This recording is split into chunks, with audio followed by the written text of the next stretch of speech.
în 4044. Yeah. Nu-i de tine viața mea. Zice stai acasă, nu mai ești cu băieții, dar eu dispar iar printre lumini și pereți. Îmi spune schimbă-te, fii băiat cu minte, dar mai cunoscut așa, de ce mă minți? Vrea să-mi ia golanul din privire, să-mi pună cămașă peste vire, dar inima mea n-ascultă reguli deloc.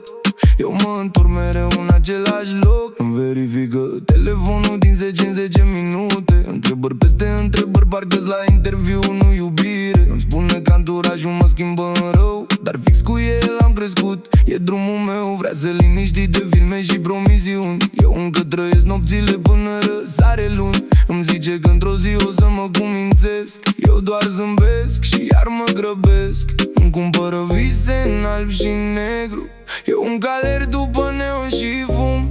Nu-i despre cine are dreptate, doar că n-am fost făcut pentru alt drum. Zice stai acasă, nu mai ești cu băieții, dar eu dispar iar printre lumini și pereți.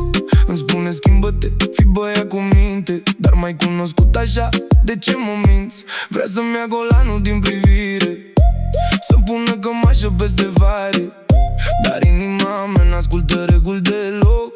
Eu mă întorc mereu în același loc. Face planuri pentru noi peste 5 ani, eu încă visez milioane și boliți germani. Se supără când plec fără să-i spun, dar știe că n-am stat niciodată într-un singur drum. Spune poți fi mai bun, îi spun poate, dar nu acum. N-ai cum să schimbi într-o noapte un suflet crescut printre fapte. Nu sunt eroul din filmele tale, nici băiatul perfect din povești. Dacă m-ai ales golan, nu te mira că tot golan mă găsești.